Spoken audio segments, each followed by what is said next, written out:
Yeah, that was good timing. Welcome, everybody. We already did our intro, but that's okay. Okay.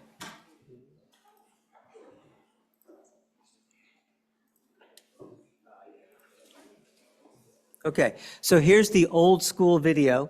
That's about 6 or 7 or 8 minutes long, but it's a great introduction of who John is. Here we go.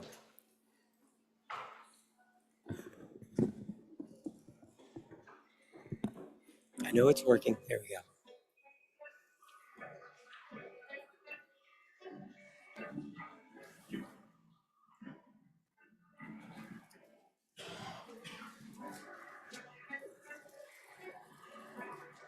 During some of the darkest days of the Cold War, John Marks had a vision that there had to be a better way to achieve a just and peaceful world.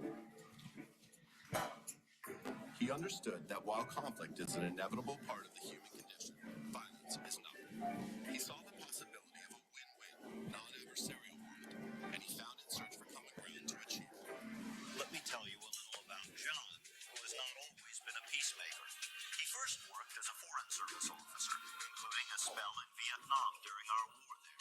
He was, like so many others, disillusioned by what he saw, but he wasn't discouraged.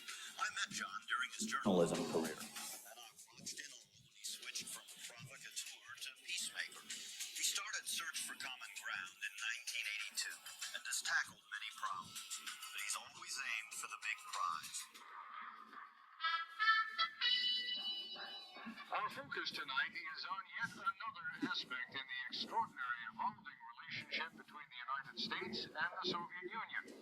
If you find it difficult to believe that the CIA and the KGB may be on the verge of cooperating with one another in the near future, your instincts are probably right. Nevertheless, high-ranking former officials from both agencies have been meeting out in California this week at a conference sponsored by the RAND Corporation and an organization called Search for Common Ground. In 1993, John traveled to Cape Town to make a television series called South Africa Searches for Common Ground. After a day's work, he went out for a few beers with his South African producer, who asked John if he were married. "I'm divorced," said John, "but I'm looking." "Looking for what?" asked the producer. "A tall, beautiful mediator," replied John. The producer said, "I know her." And the next day, he introduced John to Susan Collins. Within 30 hours, they realized that this was it. There's something about a shared vision and a shared love going together. And for us, it was when we first met each other. It was that sense of the love that we felt for each other. Of course, it was just overwhelming. 9 months later, they married, and Susan moved to Washington, where she quickly established herself as John's partner in running Search for Common Ground and in transforming conflict around the world. What's unique about Susan is this ability to meet people and present herself in such a warm, open manner that you're inevitably drawn to her. She makes you respect her, and you can trust her. And that trust is just so important going forward in her work and in her life. Susan's also a spiritual person, and she brings that dimension to her work in negotiation, mediation, and peace building. We share a vision. We have something we can talk about incessantly. We are able to do work that complements what the other person is doing, able to combine the characteristics of two people, which makes us a much more powerful individual and couple. No one has done more to advance the field of practical conflict resolution around the globe than John and Susan Marks. And they've done it with initiative and intelligence, with head and heart, with passion and persistence to advance the cause of peace.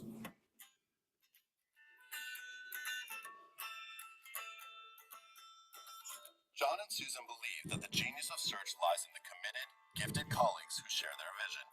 And the right people always appear when the organization started opening field offices in such places as Macedonia, Burundi, and Angola, and when it launched a major initiative to improve relations between the U.S. and Iran. Here, for the first time, I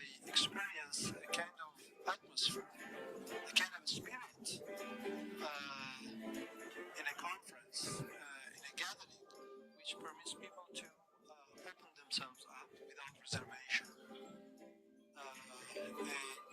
and speak out of their hearts. So what did two presidents in Washington and Tehran do when they wanted better relations, but were afraid the effort could blow up in their face? Well, they moved carefully, and they turned not necessarily to diplomats, but rather to private individuals who held no official position. At this week's conference, Iranian and American diplomats spoke in generalities, but it is someone like John Marks who is actually doing something. Marks organized a visit of American wrestlers to Iran in February. It was the first time the American flag had been displayed there since 1979. When the wrestlers returned to the U.S., President Clinton invited them and searched for common ground to the White House in order to signal to the Iranians that he wanted to improve relations.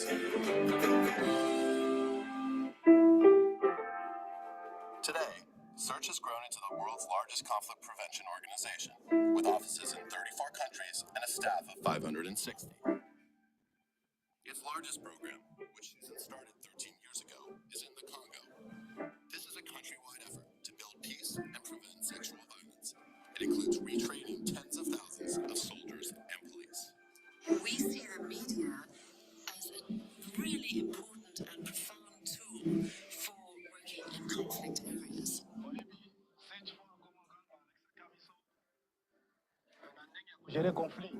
For one thing, you reach a huge amount of people, and so we see it as a way of putting the spotlight on the approaches to peace building that normally people get through dialogues or through a workshop, but then you're reaching 20 or 30 or 40 people. With the media, you can reach millions of people. Movies and TV around the world are saturated with images of violence and horror. But is it possible to use pop culture in a different way to promote peace and understanding across a country? It's for a new soap opera series that's taking on one of the most serious issues for Kenyans today, the hatred and violence that arise from tribal divisions. John Marks is the visionary behind the soap opera The Team. Call it soap opera for social change. The key to peace is to be the peace we want to see in the world, and this is how we do it, by everything we think and say and do. So the answer to the question, what can I do, is such a simple one, is to live that peace every day in whatever our circle is of our lives. And in that way, we truly do contribute to peace. So given that peace is really about walking each other home in a peaceful way, about caring and compassion for ourselves, each other, and the planet, let's do it together.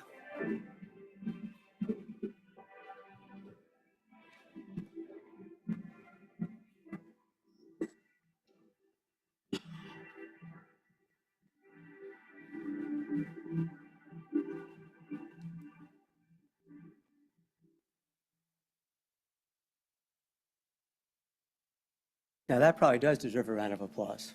That's great. Okay, so Andy, I'm going to turn it over to you. Take it away. I got it, Zach. Good afternoon, good evening, everybody. Thank you, Zach, for organizing this wonderful event. How does that make you feel watching that? Well, when I see my wife like that, Good, huh? she was in a bad automobile accident about 2 years ago, and she doesn't have that power that she had then. And it just makes me a little sad, Yeah. and I get a little teary. Yeah. But, you know, I love it. It's my life, it's my work, it's my legacy, and I like to see it. It's a wonderful representation. I really am glad you shared it with us, and thank you for coming here. It's I'm Andrew Cruy, the Dean of the College Business here, and I'm really pleased to welcome John Marks, 65, back to Cornell. Welcome. John, you have such an incredible wealth of experience. You can see from the video all the things you have seen, the people you have touched, your dedication. Just know now, in the middle of our talk together, at the end of this hour, just how proud Cornell is of all that you've done. It means a lot, and I'm really pleased you're here. We're going to talk a little bit about this book that just published this year, From Vision to Action, remaking the world through social entrepreneurship. That's the topic of our hour. But I'll ask him lots of other things along the way, and you'll have time at the end for about 15 or 20 minutes to ask your own questions. We'll pass around a mic so you can ask it. We have about 60 people on, I don't know if you saw, online as well. So we want to make sure that everybody gets to hear everything along the way. I myself have read the book, thoroughly enjoyed it. You can see it's got all these earmarked parts to it. And for everybody else, there's opportunities to get copies outside afterwards. And John has been agreed to sign some for you. He just signed mine, actually. I'm really pleased. It's great. So I look at this and I say to myself, this is like a master class for young people who prospectively are interested in the idea of entrepreneurship, but definitely in the idea of social entrepreneurship as a vocation for themselves. There are lessons throughout. In fact, every single chapter is essentially entitled a lesson, a life lesson for those who are wanting to pursue this. Obviously, it's in the context of a particular kind of social entrepreneurship, this track to diplomacy. There are some wonderful features all the way through the book, examples. You saw the discussion about U.S. and Syria, U.S. and Iran, the Tutsis and the Hutus in Burundi, lots of examples, and very practical message. So before we get into the meat of the book, John, let's talk a little bit about your time at Cornell. You're a government major. Indeed. And so can you just sort of tell us about life at Cornell around that time, what it was like, what you were experiencing, the campus culture, how it interacted with the world, faculty members you remember, anything along those lines. I know everybody loves hearing that. So. Well, Cornell in those days was moving away from being a very restricted place.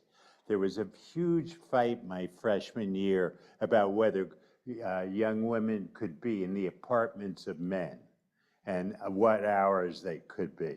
And they finally allowed it. What a breakthrough that one was.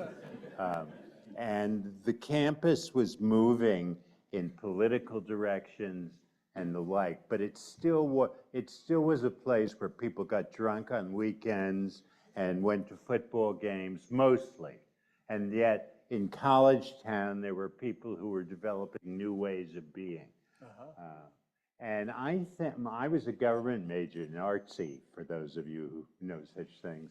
And my faculty advisor was Mario Einaudi, who is the name on the building, wherever the the Mario Einaudi Center for International Studies here. Right. And freshman government was something that Andrew Hacker taught. And he was incredibly funny and wise and everything. And people used to pile into those lectures. But, you know, I think the teacher that had the most impact on me was Robert Adams, who was the head of the English department, because he worked on my writing.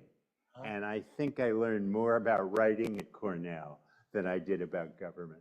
Well, it put you in pretty good standing, not only for becoming an author multiple times over, but obviously in the success that you had. So let's get into, in the video, there is mention of this, that out of Cornell, you graduated and you joined the State Department. That's right. And you left Cornell and you joined what we call the Foreign Service, and you went to Vietnam. Yeah. So, but there's some element of protest in there that's in the video. So I want you to maybe talk about that, what you were thinking, what happened, the experiences, the things we don't see in the video. Well, I'm one of the few people you'll meet who went to Vietnam to avoid the draft. I went as a civilian to stay out of uniform. And when I was there, I was working to win so-called the hearts and minds of the Vietnamese people. I spent a year running around the provinces trying to do that, and then 6 months in Saigon. And I saw the policy wasn't working very well, that things, I felt they could be improved. And then I got to the point where I thought even if they were improved, the whole thing was wrong. And I resigned in protest from the State Department after the invasion of Cambodia in 1970.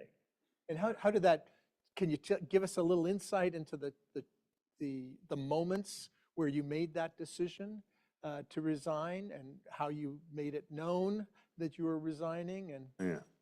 Well, look, I wish I had resigned the day those troops went into Cambodia, but I waited till I got a job.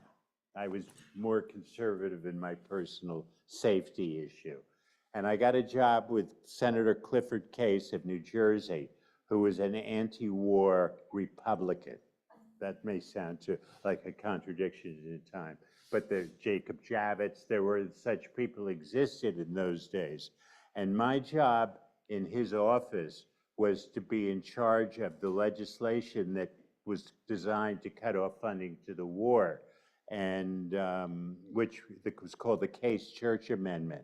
And it took us 3 years to get that through, but a lot of satisfaction in cutting off funding to the war because it passed eventually. oh, wow, so it actually had some impact there. That was pretty good. So you are working for the senator, is that right? Yeah. And I assume that there's some time is passing to the point where you, and this is where the book now starts to pick up. It's in the prologue where you come up with this idea of this new firm. And I just wonder if you could sort of paint a picture, the sort of the antecedents that led up to it. We see the experience in South Africa that was an important part of this, but just how the sequence of events and then the logical reasoning to create a 501c3 out of this? Yeah. Well, these were pretty dark times. Richard Nixon was reelected president, and I was, let us say, getting further and further into my adversarial opposition mode. And I co-authored a book called The CIA and the Cult of Intelligence with a guy named Victor Marchetti, which was the first book in American history ever to be censored before publication, which was not a real honor in my view. And then I wrote a book called The Search for the Manchurian Candidate. And I was pretty much against the system. I was fighting, I was adversarial to my core, really. And then in the mid-70s, what happened? I did a series of human potential workshops.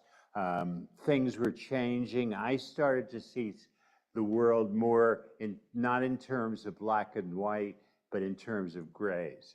And I saw that the work I was doing was being defined by what I was against. And I saw I wanted to build a new system and work for something rather than work against it. And it was in that spirit that I started Search for Common Ground. Now, I'm telling you this rather glibly, but that little part of reasoning took me about 4 years to come up with a messy divorce in the middle to leaven it a bit. Right. But the idea of actually incorporating, setting this up as a formal organization was something that you were coached to do, encouraged to do, or this was all you? No, it was a bit crazy, I think. Okay. I mean, starting your own organization is not an easy thing to do. It's very powerful if you're successful to have had that experience. If for those who are thinking of it, I would say it's probably a lot easier to hook your way onto another organization and then spin out if you want your own organization. I didn't do that. I didn't know that. And in the beginning, it's hard to raise money. It's hard to get anything done. I need to establish credibility, but I'll tell you, it's worth it. Yeah, but you had a passion for it. Obviously, Yeah, no, that was driving you towards that, and you didn't want to hook yourself to another enterprise. You really had your vision. Well, I was so far ahead of the curve that there wasn't another enterprise that would have had me, I think. Was there anything close to what you were trying to do that you saw out there anywhere in the world? Well, I worked at the Harvard Negotiation Project for a while. Okay. And, but with all due respect, being around academia was not it for me. Okay. Yeah. I mean, it is for some people, and, I love it and everything like that, but No, it wasn't. But you for me. saw some inspiration there. Obviously, that there was possibilities. Yes. Well, I worked for Roger Fisher, who wrote Getting to Yes, and methodologically, there was a huge amount of inspiration. But I wanted to do something. I wanted to do applied transformation. I didn't want to just think about it and write about it. Right. No, that's fair enough. That's fair enough. Talk about one of the chapters, probably my favorite. It's chapter, gosh, which one is it? Chapter 6. It's called Expect the Dunbar Factor. Expect the Dunbar Factor, chapter 6. John, we're going to ask you to talk about who Dunbar is. Okay, so that's a marker.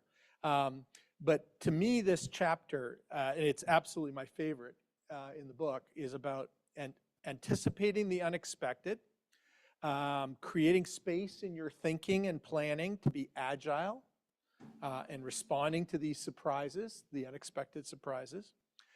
There's a whole bunch of wonderful examples in that chapter that sort of represent.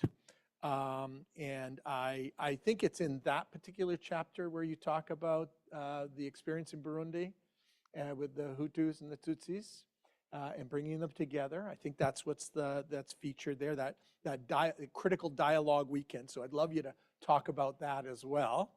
And how you got them to talk about things together, and basically forcing them to talk to each other where they wouldn't allow them to go to bed until they completed something successfully here. So, so tell us who Dunbar is, and tell us about some of that particular experience, and maybe the bigger question, if you don't mind.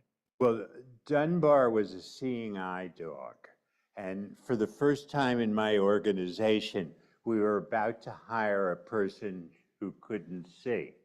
And because it was the first time, as the president of the organization, I interviewed this guy.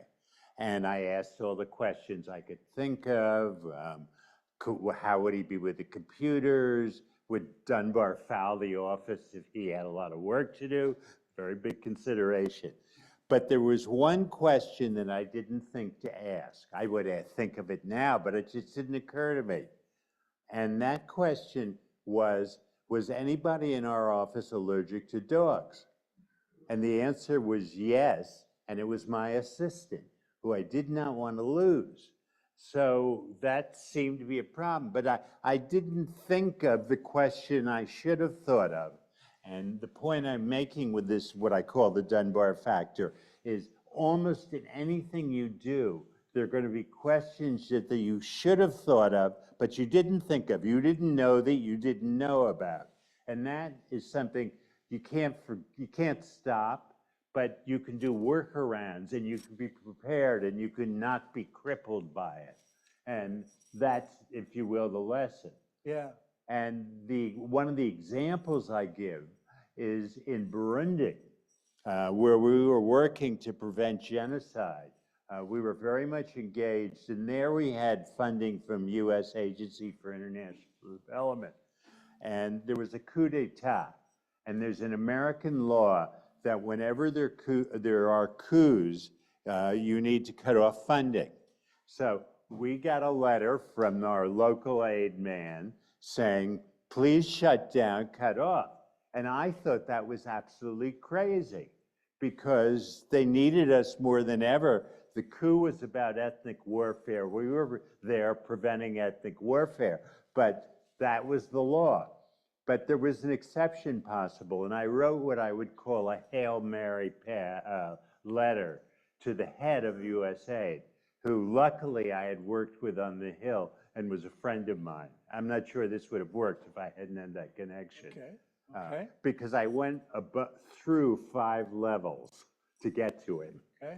And he got us a presidential exception, which was a major breakthrough for the organization, because not only did we stay in Burundi, not have to close down, but because we were one of 2 American NGOs that stayed, we wound up with half the USAID budget. And bureaucrats do not like at the end of the year to give back unspent money. That's a common cause. Right. You probably A few times, yes. Yes. We experienced. So they spend like crazy at the end of the year. And we wound up from getting a very small part of the aid budget to getting a contribution in 7 figures, which was a whole new level for us. And so that unexpected happening became a breakthrough, but it also could have been a disaster. But we were agile enough to make it into a breakthrough. And we developed ways of working across the whole country, which were profound. And what you were talking about is one of the projects we had, I called the Working with Killers program. You don't make peace with your friends. And we in Burundi particularly were working with people who had blood on their hands. And what we did was we brought together young members of militia groups, kids who were killing for $1 or $2 a day. And we brought them together for a 2-day workshop.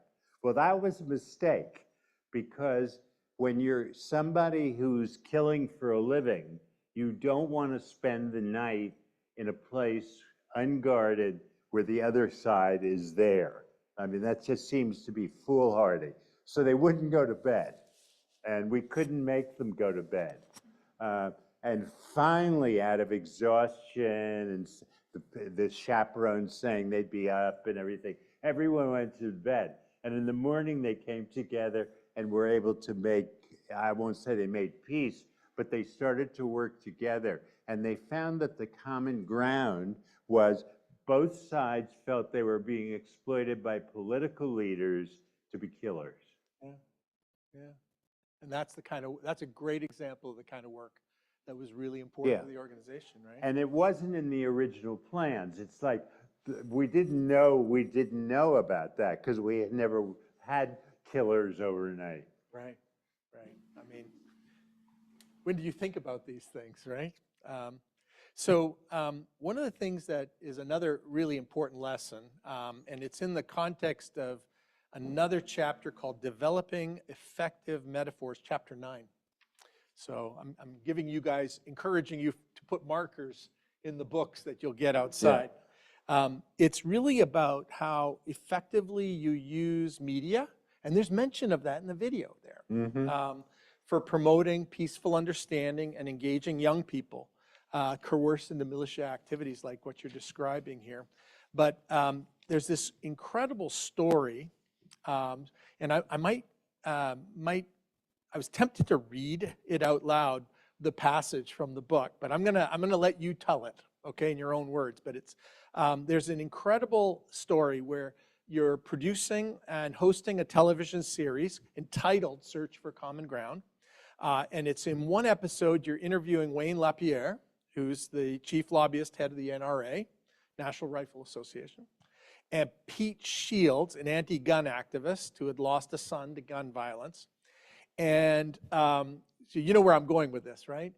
It's rather than presenting the debate, you had a strategy in mind going into it. And I found it very interesting, so I want you to share with everybody here how you thought of that technique, what the technique was that you employed for these two individuals very clearly on opposite sides of an issue, with the idea of searching and finding a common ground. So can you describe it, describe the technique, and then maybe tell us what actually happened?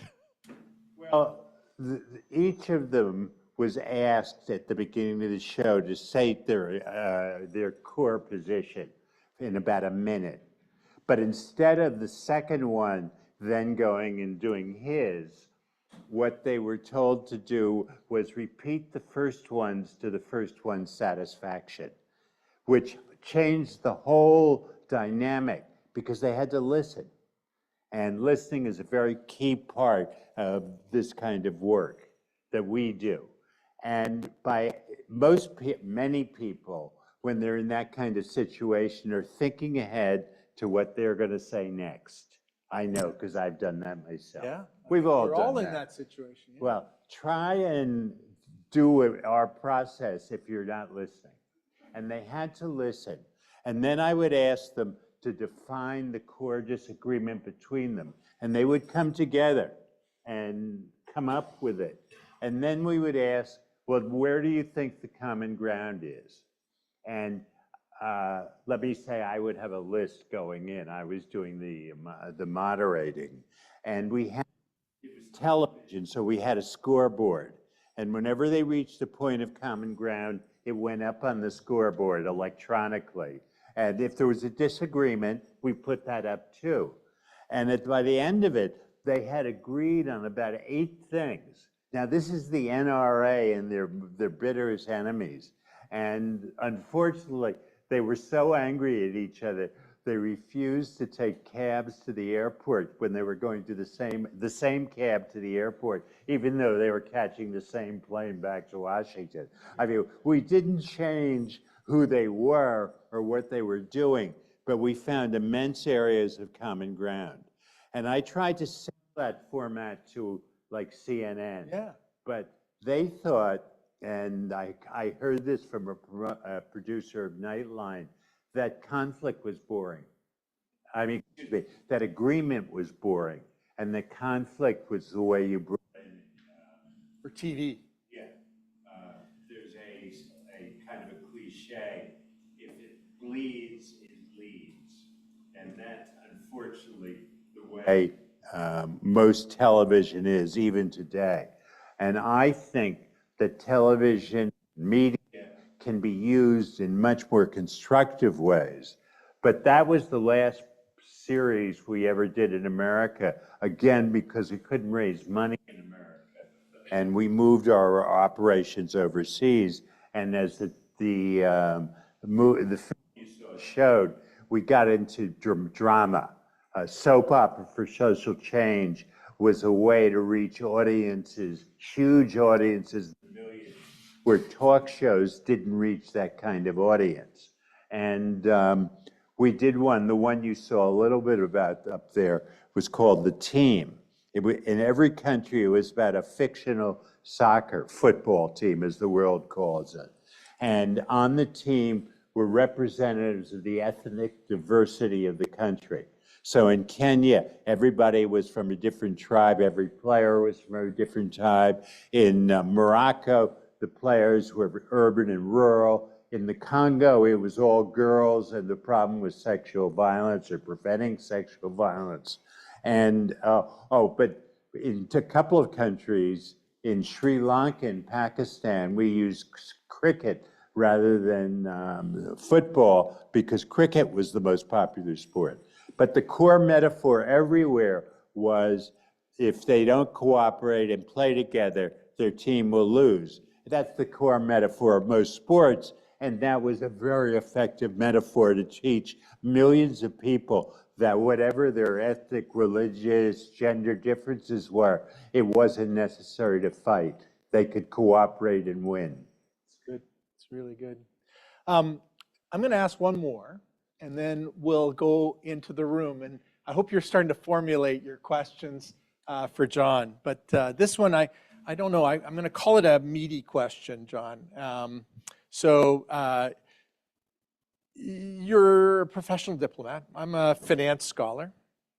I'm looking for common ground between our lives and our vocations and our work. It's actually not that hard to do. So I'm the dean of a large global comprehensive college of business. Here our mission statement we offer, which is to develop future business leaders who think about a sustainable shared prosperity. It's our mission statement from 8 years ago when we founded this college, bringing together these schools. And we're dedicated in each of our schools to community engaged experiential learning. That's a really core function of a lot of the work we do. Of course, in addition to traditional scholarship, teaching and learning. But the idea, and the ultimate idea is business is a successful business is a means to an end, which is the business should represent ultimately a positive catalyst for society. Okay, so here's where the question is coming. So we're educating young people. It's a new world. We're in constant communication. And often there's turmoil. There are geopolitical tensions that are out there in the world, and people who come from many places from around the planet to come to Cornell, they are seeing these geopolitical tensions and these hotspots arising, and feelings come to them, thoughts come to them, and the urge to express themselves comes to them. So my question, I think you know where I'm going with this, is what kind of message, given your life's work here with Search for Common Ground, what message can you impart to our young people who are experiencing this time very much in real time, towards helping them to sort of develop a resilience, developing an ability to listen to others who have different views, to hear those other views, and especially, as I said, in these challenging times across the many differences. So I guess I'm asking you to write another chapter to your book for today, for young people who are experiencing what they're feeling. Well, it's a very good question, which I didn't know was coming, but I'll do my best. Conflict is much easier to deal with before it becomes violent or before it breaks out.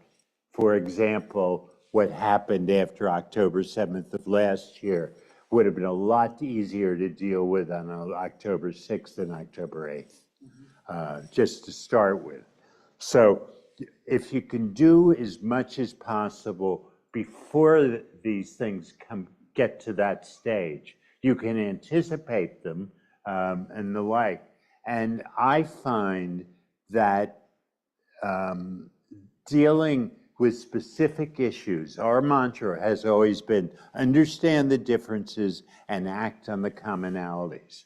So if you can identify commonalities between people, it helps in the resolving of even the larger conflicts. If students on this campus had been working together, Israeli and Palestinian, on having better food, or saving the environment, or dealing with water resources in the Middle East, and then October 7th had happened, I think you would have had a different reaction. But probably, at least in the governmental area, and I'm just thinking probably in the academia, you don't anticipate these things. You wait for them to happen and then wait to try to do something. But it's a lot harder when something happens. So getting ahead of the curve is a very good one. And I think dialogue sessions and having restaurants that serve both kinds of food and specials, making people conscious. You could do the same with Indian and Pakistani students who have trouble back home and don't seem to have nearly as much trouble in this country when they visit. So there are things that can be done, and there are professionals who can help you design them. But I mean, my old organization has on about 5 campuses now, is doing helping with orientation of freshmen before they coming in, so they learn how to do this. There's something called peer mediation, where students become mediators. And I can tell you, peers as mediators are much more effective than faculty disciplinary committees in terms of doing those things. So there's a whole bunch of things that can be done, but for the most part are not. Right. So it's a practiced effort Yeah. to develop. There's to literature develop on these this. skills. There's schools, there are Yeah. books. Yeah. But it doesn't fit. I mean, my old government department, I bet they don't do very much of it. Well, you know, at Cornell, just to mention, we did about 5 years ago launch something called the Intergroup Dialogue Project for a requisite program for incoming freshmen into the undergraduate programs here all across campus. And it's a successful program. I think it's designed to build this kind of thing, but what I'm hearing is that we could do more. So why don't we open this up? I'm sure you have questions about building a business. Yeah. Yeah. Of course. Incidentally, I hear poorly, so if you could speak into that, I would be grateful. Of course, can you hear me? Yeah, perfectly. Awesome. What about online? Do you think they can hear? No, it doesn't matter, because I'm the only one who can't hear. Okay, all right. All right. Perfect, awesome. Thank you very much for being here. Former diplomat as well, 5 years. I am currently a second-year MBA student, learning the language of capitalism to bring solutions to real-world problems. I would love your perspective of how do you think of time as a multi-generational asset and tool for change? History, there's parallels to history, and it's never the same, but there's rhythms to it. So time, and echoing what Dean said, in this last 2 decades, we're so used to this immediacy of connectivity, generation that wants change now. And from a diplomat for El Salvador, it's taking several decades post-Civil War for us to even get close to being able to say we are objectively being better. So a seasoned expert like you would love to, any insights you might have for this new generation of time as a tool of change. Yeah. Look, I think that human consciousness is evolving positively. I'm an optimist. You don't form an organization called Search for Common Ground if you're a pessimist. You just don't do it. But the problem with that particular way of thinking is it's not a straight line. There are ups and there's downs. We are definitely in a down period now. But if you compare this country, in fact, Central America, to what it was 50 years ago, I would say it is much better off. And that will continue to be true, in my view. Every conflict usually is solvable. Sometimes it takes hundreds of years, but there is no conflict that is no solvable. And the world, the overall ethos of the United Nations, of the European Union at this point is that conflict can be solved, and it is. It just isn't working very well right now. But the world needs to put much more resources into the resolution of conflict than into the propagation of war. But I do think that, time is important. And once a conflict gets going, like in the Middle East, exhaustion tends to be the only thing that's going to solve it. In other words, at a certain point, one side or the other gets so exhausted with it, so sick of it that they do solve it. The other way is total victory, and nobody's going to win a total victory in the Middle East. Thank you. Great question. We have one over here, John. Thank you very much. John, my name is Imana. I come from Burundi, and I was surprised to hear what you've done in Burundi. And as someone who has seen conflicts, not conflict that we have seen because we were not close to where it was happening, but I grew up in the middle of those conflicts, I know.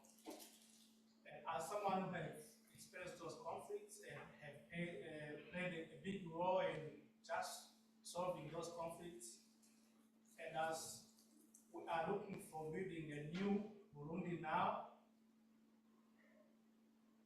whereby we want our children and the next generation to experience a very different experience than what happened in the past. So what would be your advice? Or you didn't ask something around that, but I'm one of the change agents in Burundi now. What would be your advice today to these young Burundians who are aspiring now to be the new Burundi? Totally different from the one we saw that time of those conflicts. One of our basic ideas was to leave your ethnicity at the door. In other words, not to make that your ethnicity the paramount way of identifying yourself. And I think we had some success in that. We had a radio program called Pillars of Humanity, which you may remember, which went on for about 7 years. It was about Hutus who had saved the lives of Tutsis, and Tutsis had saved the lives of Hutus. And there were cases, there were call-ins. It went on for years and years, and people said it redefined what a hero was in Burundi, because originally what a hero had been would be somebody who stood up for his ethnic group. And this showed that a hero, no, that was somebody who saved a life and like. And you may also remember Talking Drum Studio, which was our project. We had a radio studio that at its peak was doing 15 hours of programming, which was bringing people together. Well, I think there's still a need for programs of this sort. Luckily, genocide is off the table. You know, now the problems are of land, the problems are, you know, of economics, and it's a lot easier to deal with those problems. So I think Burundi has made great progress. I haven't been there in a long time, so I can't really give you a specific answer. But I think doing programs along these lines of we had national drumming contests. Drumming, as you know, is a very important form of communication in Burundi. And we showed Hutus and Tutsis drumming together and put it on the radio and in the national stadium and this stuff. So we just to be imaginative in doing things that foster coming together, dialogue, and the like. I believe Ijambo means in the Kirundi language, place where people come together and talk. And you want more and more places where people come together and talk. Here's Zach. That's great. I've never had somebody from Burundi in the audience before. I'm really pleased to have you here. Thank you for your talk, and I hope it sounds okay. I actually learned about your book, especially the Nigerian candidate, a month ago, and I had no idea that I walked there at the meeting, but sitting in front of the author, so it's great to have you here. This is something that you're cool about. I wanted to ask, you said that you learned more about writing than government at Cornell, even as a government major.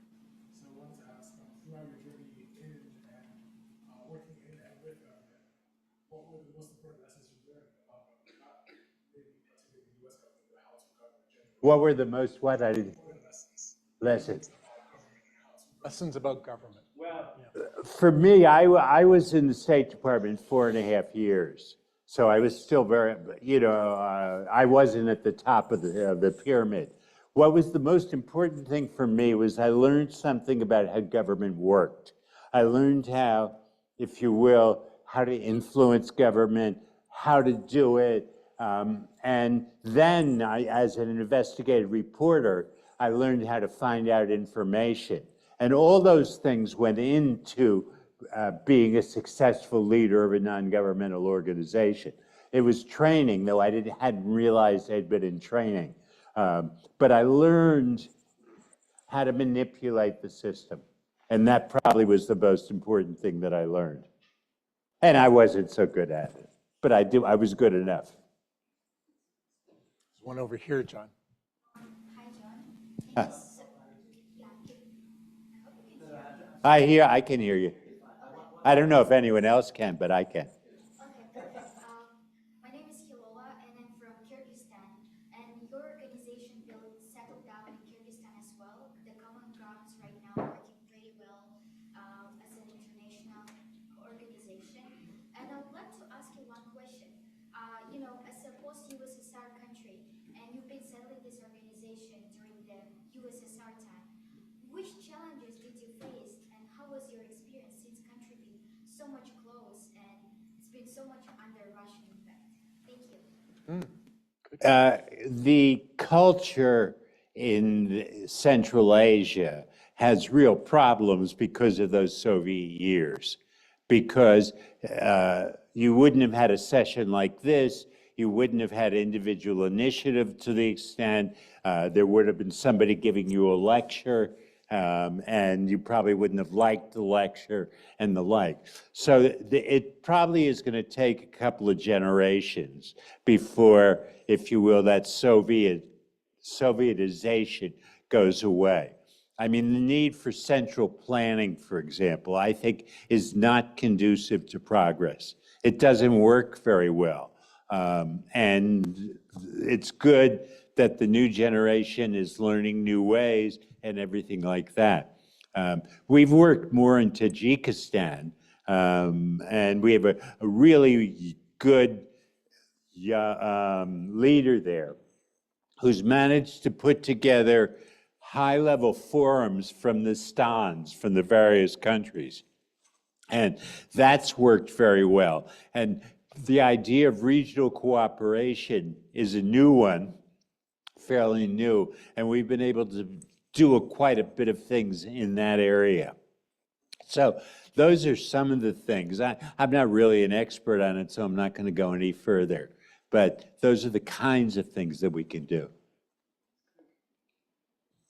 Any others?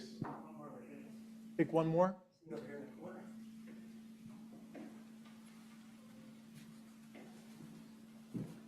Making Zach sprint across the room here. Thank you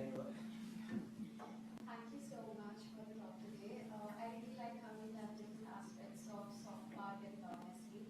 On the hard media aspect, I wanted to understand there must be various failed negotiations that you were doing behind the doors. Which was one of the hardest failed negotiation you ever faced, and what strategies you delved into it before you were giving up on that situation? And the second part question is that how do you keep yourself motivated when you are dealing with such sensitive issues? Because currently I'm working in an organization which deals with rape and abuse, and it's exhausting. There's trauma that is built around it. So what did help you? Okay. I'm going to give you my secret answer to that one, and I'm not sure it's applicable to everybody.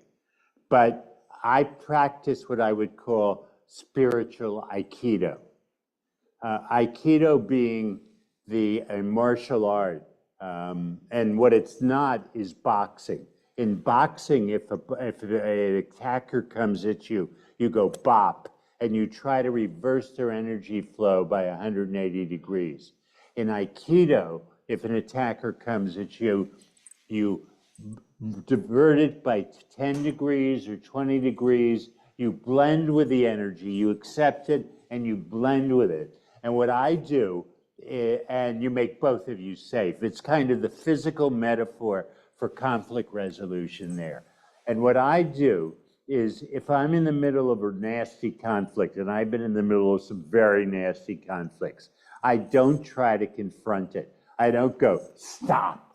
I wish I could. I wish I had that power. It's not that I don't want to, but that's a way to kind of burn out, if you will, to really just go, no.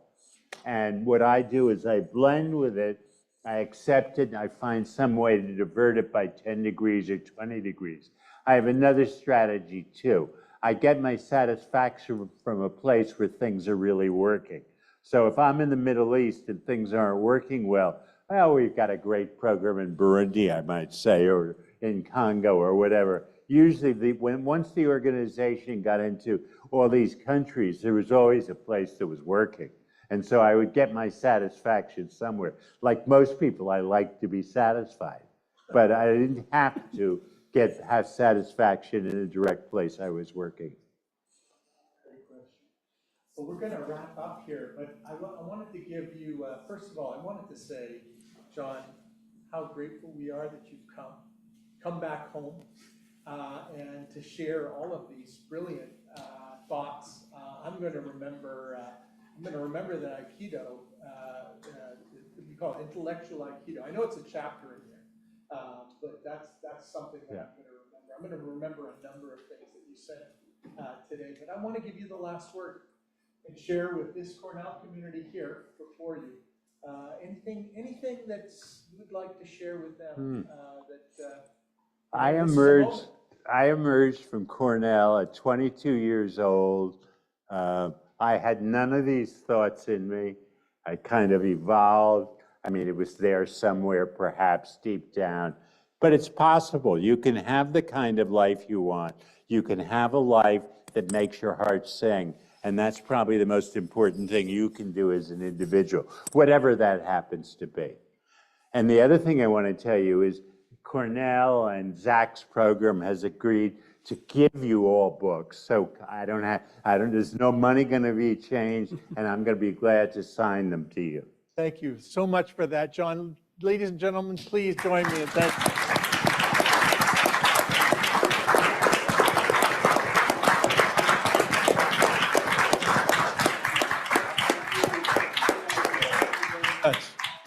So we should probably let John exit first. Yes. Because he has to get to the book signing table. So John, you can have like I have the mic here. You have the mic. Thank you, everybody. Thanks for coming. And Andrew, I'll take your mic as well. Yep. And somebody has my little mic out there. Oh, you have it. Okay. Yeah. Let me get that. Okay, so, yeah, thank you so much. It's great to